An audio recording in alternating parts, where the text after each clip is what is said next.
আসসালামু আলাইকুম রহমতুল্লাহি ওবরকাতুহু। সম্মানিত দর্শক, এই মুহূর্তে বাংলাদেশের রাজনৈতিক কর্মকাণ্ড করতে পারবে না এরকম বাধা নিষেধ বা বিধি নিষেধ রয়েছে আওয়ামী লীগের উপর। অন্যদিকে আওয়ামী লীগের যে ছাত্র সংগঠনটি রয়েছে বাংলাদেশ ছাত্রলীগ, এটিকে একটি নিষিদ্ধ সংগঠন হিসেবে সরকারের পক্ষ থেকে ঘোষণা করে হয়েছে। ফলে কাগজে কলমে বাংলাদেশে কোনো রাজনৈতিক তৎপরতা চালানো এবং যে সকল বাক স্বাধীনতা বলেন, তারপর যে সকল সাংবিধানিক যে রাইটস রয়েছে, দ্য পলিটিক্যাল রাইটস, মিছিল করা, সভা সমিতি করা, সমাবেশ করা, এমনকি নির্বাচন করা, এই অধিকারগুলো এই মুহূর্তে আওয়ামী লীগের নেই। আর ছাত্রলীগ যেহেতু একেবারে নিষিদ্ধ, কাজেই তারা যদি এই ধরনের কোনো কর্মকাণ্ড করার চেষ্টা করে তাহলে আইন অনুযায়ী দেশের সর্বোচ্চ যে শক্তিমত্তা রয়েছে, সেই শক্তিমত্তা হলো যে রাষ্ট্রশক্তি প্রয়োগ করবে।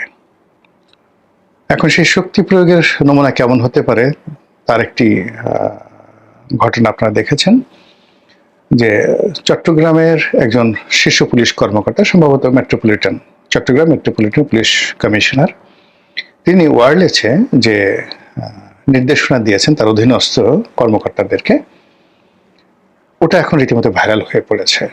সেক্ষেত্রে সন্ত্রাসী বলতে কাদেরকে বোঝানো হয়েছে এটা মোরালেস আমরা সবাই বুঝি। অর্থাৎ ছাত্রলীগের কোনো নেতাকর্মী বা আওয়ামী লীগের কোনো নেতাকর্মী যদি কোনো কর্মকাণ্ড করার চেষ্টা করে, এর বাইরে অন্য সন্ত্রাসী যারা আছে তারা তো থাকবেই।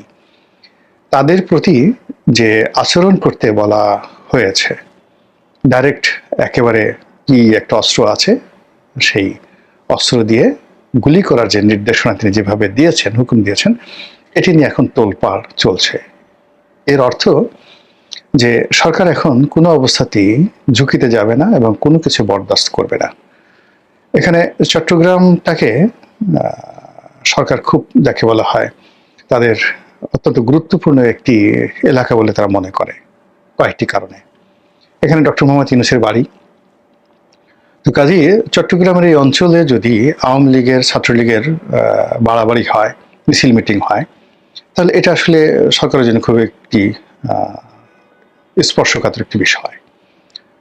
দ্বিতীয়ত, এখানে স্বরাষ্ট্র মন্ত্রণালয়ের যে দায়িত্বে যাকে দেওয়া হয়েছে, খুদাবক চৌধুরী, ওনার বাড়ি কিন্তু চট্টগ্রামে।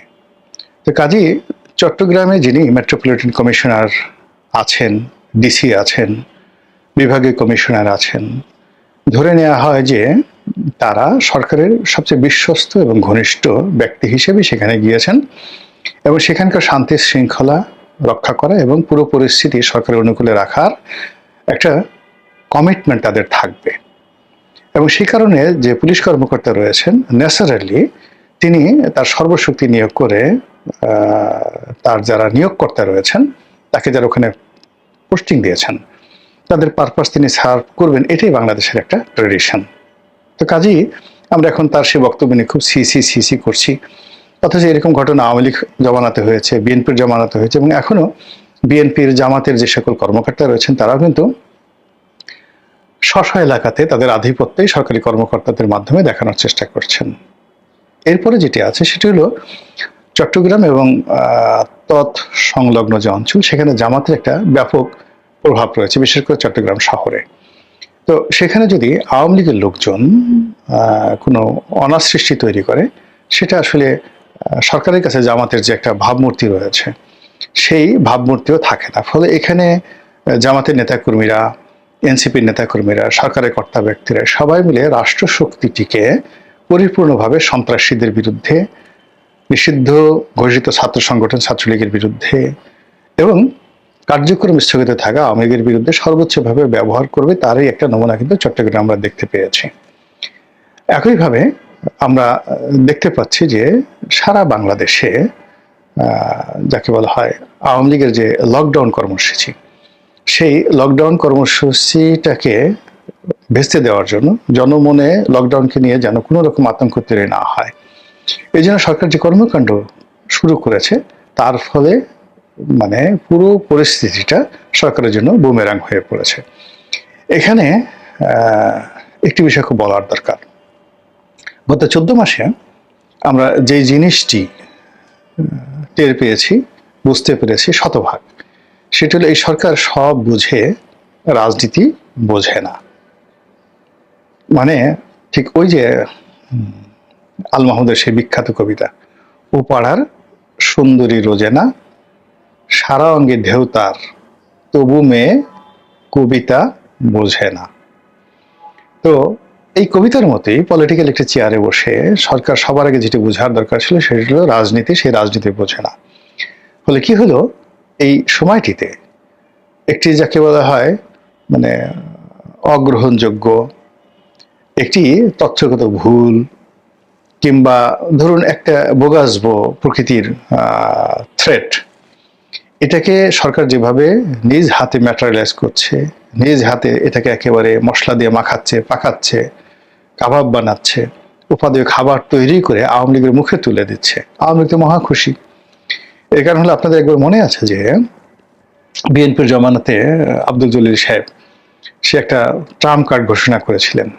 এটা বোকাজবো ছিলেন, এবং এটা শেখ হাসিনা নর্মালি মজা করার জন্য তিনি বলছেন যে আমি তো বলিনি, আমার সাধারণ সম্পাদক একটা ট্রাম্প কার্ডের কথা বলছে, এতেই মানে সরকার মানে বিএনপি সরকার মানে মানে তছনছ হয়ে যাচ্ছে, তা আমি ঘোষণা করলে কি হতো।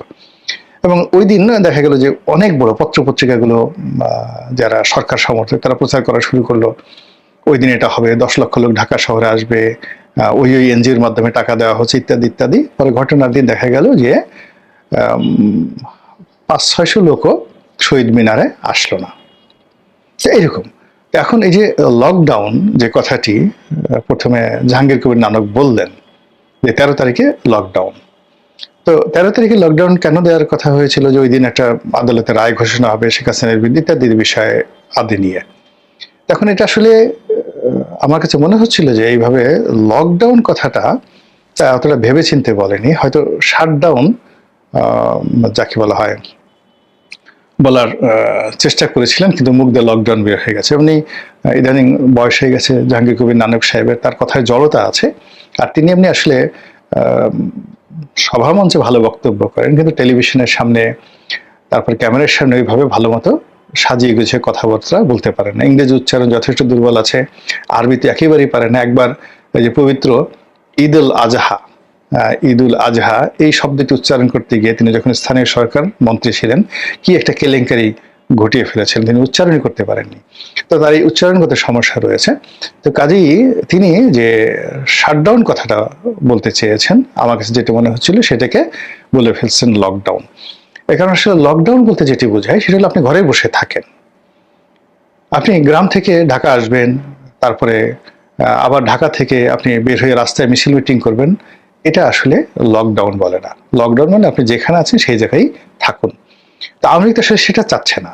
আওয়ামী লীগের যারা নেতাকর্মী তারা যে কাজটি করার চেষ্টা করছে সেটা হলো কমপ্লিট ঢাকা শহরকে শাটডাউন করে দিন, ঢাকা শহরকে বন্ধ করে দিন। কিন্তু এই যে তারা লকডাউন কথাটা বললো, এই কথাটা মানে সরকারের যারা লোকজন রয়েছে তারা এত সিরিয়াসলি নিল, তারা মোটামুটি লকডাউন ঘোষণা করে দিল যে লোকজন যেন ঘর থেকে না বের হয়। আমি 12 তারিখ বিকেলবেলা এই ভিডিওটি করছি, তো এই সময়টার মধ্যে সরকারের যে তৎপরতা দেখলাম, তাতে সরকার এই যেখানে যেখানে আওয়ামী লীগের লোকজন আছে সন্দেহভাজন, তাদেরকে ঝেঁটিয়ে শহর থেকে বিদায় করে তারপরে তাদেরকে ঘরে পাঠাতে চাচ্ছে।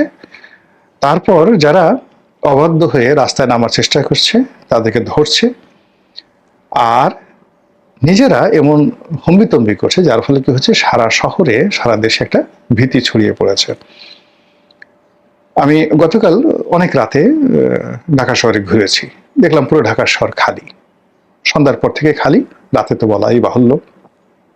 আর আজকে এই যে সময়টাতে যে ভিডিও করছি, আমার অফিসের আশেপাশে বলতে গেলে সবচেয়ে ব্যস্ততম এলাকা পল্টন এলাকা, এখানে মানে একেবারে খালি, লোকজন নেই। এটা মোটামুটি সরকার বাহাদুরের বদৌলতে আওয়ামী লীগ এই মানে তাদের যে লকডাউন সেটাকে শাটডাউনের দিকে নিয়ে গেছে। পত্রপত্রিকাগুলো ভীতি ছড়াচ্ছে, যেখানে সরকার বলছে যেমন কোনো রিপোর্ট করা যাবে না ভীতি ছড়ানোর জন্য। এখন কোন সেই অফিসের সামনে কে পেট্রোল ঢাললো, কে বাস পোড়ালো, এগুলোকে এমনভাবে প্রমোট করা হচ্ছে যে চারিদিকে এটা ভীতি ছড়িয়ে দেওয়া হচ্ছে এবং আওয়ামী লীগের লোকজন এখানে খুব মজা পাচ্ছে। এবং এই ধরনের ঘটনা যখন ঘটে, এখানে তো আওয়ামী লীগ নেই, ছাত্রলীগ নিষিদ্ধ, তারা যে কাজগুলো কতটা করতে পারবে গত 14 মাসে আমরা সেটা দেখেছি। কিন্তু এখানে আওয়ামী লীগকে ফাঁসানোর জন্য, ছাত্রলীগকে ফাঁসানোর জন্য বা সরকারকে ফাঁসানোর জন্য তৃতীয় শক্তি, চতুর্থ শক্তি, পঞ্চম বাহিনী তারা যদি এই জায়গাতে অপকর্ম করে থাকে, তাহলে সেটা সামাল দেওয়ার দায়িত্ব কিন্তু সরকারের। সরকার যদি সবকিছু মানে যাকে বলা হয় এখন এই যে সারা বাংলাদেশে এই মুহূর্তে যা কিছু হচ্ছে, যেভাবে পত্রপত্রিকা আসছে, এর দায় দায়িত্ব যদি পরিপূর্ণভাবে যাকে বলা হয় আওয়ামী লীগের উপর দেওয়া হয়, ছাত্রলীগের উপর দেওয়া হয়, নিষিদ্ধ ঘোষিত ছাত্রলীগের উপর দেওয়া হয়, তাহলে তো কেল্লাফতে ধরে নিতে হবে যে তারা সরকারের ভিত্তি নাড়িয়ে দিতে পারে। তারা লকডাউন বলে শাটডাউন করে দিতে পারে, শাটডাউন বলে লকডাউন করে দিতে পারে। এবং এই যে প্রতিপক্ষকে ভয় পাওয়া এবং প্রতিপক্ষকে বেশি প্রিভিলেজ দেওয়া, এটি কিন্তু একটা সরকারের সবচেয়ে বড় দুর্বলতা। আবার প্রতিপক্ষ শক্তিমত্তাকে যদি হীন করে দেখা, যেটা আওয়ামী লীগের পতনের মূল কারণ। তারা এই যে যখন ছাত্ররা আন্দোলন করছিল, ঠিক সেই সময়টা উনি যখন চীনে গেলেন, তখন আমি একটা ভিডিও বানিয়েছিলাম যে ওনার আসলে এই মুহূর্তে চীনে যাওয়াটা ঠিক হচ্ছে না। এটাকে আমি বলছিলাম যে এই পচা শামুকই কিন্তু শেখ হাসিনার পা কাটবে। আপনারা দেখুন যে শেখ হাসিনার পতনের আগে তিনি চীনে গেলেন, চীন থেকে আসলেন, এসে তিনি যাকে বলা হয় এই সংবাদ সম্মেলন করলেন এবং সেখানে রাজাকারের বাচ্চা কাচ্চা বলেন, আর পুরো জিনিসটা তার নিয়ন্ত্রণের বাইরে চলে গেল, রাজাকারের নাতিপুতি। তো উনি যখন চীনে যাবেন পরিকল্পনা হলো, তখন আমি বললাম যে ওনার এই চীনে যাওয়াটা ওনার জন্য বুমেরাং হয়ে যাবে। আবার উনি যখন আসলেন, আমি বললাম যে উনি ওখান থেকে অপমানিত হয়ে আসছেন, কাজেই এই মুহূর্তে তার সংবাদ সম্মেলন, প্রতিবার যেভাবে এসে তিনি সংবাদ সম্মেলন করেন, তো এইবার তার এই সংবাদ সম্মেলন করাটা ঠিক হবে না। কিন্তু দেখেন সেই কাজটি করতে গিয়ে নিয়তির কোন পর্যায়ে চলে গেছে। এবং পুরো আন্দোলনটি সেই একদম খুব কাছের থেকে দেখেছি। আমি যেহেতু তখন একেবারে রাজপথের একজন সাধারণ কর্মী ছিলাম, প্রতিদিন রাতেই টকশো করেছি, সরকারের একেবারে যাকে বলা হয় মানে টার্গেট, মানে নাম্বার ওয়ান টার্গেট, মানে যাকে বলে আমার যদি পরিচিত ফেস না হতো তাহলে আমার ভাগ্য হয়তো ইলিয়াস আলীর মতো হতো। তো ওই পর্যায়ে আমি একের গভীরভাবে রাজপথকে যেভাবে দেখেছি, এবং আপনারা দেখেন যে সর্বশেষ দুটো টক শো যেটা রাজপথকে মানে একেবারে রীতিমতো রাজপথের কোর্স অফ অ্যাকশন চেঞ্জ করে দিয়েছিল, সেটা হলো চ্যানেল আইতে বিচারপতি মানিকের সঙ্গে যে টকশোটা হয়েছিল দীপ্তি চৌধুরীর সঞ্চালনায়, আমার সঙ্গে জাস্টিস মানিক এবং দীপ্তি চৌধুরী। এবং ওই টকশোতে যা কিছু হয়েছিল আপনারা একটু দেখলেই বুঝতে পারবেন যে ওখানে কি হয়েছিল এবং ওই পরিস্থিতি যে রিপারকাশন তৈরি করেছিল ওই টকশোর যে ঘটনাটি, তার ফলে পুরো আন্দোলন কিন্তু দাবানল হিসেবে মানে দাও দাও করে জ্বলে উঠেছিল।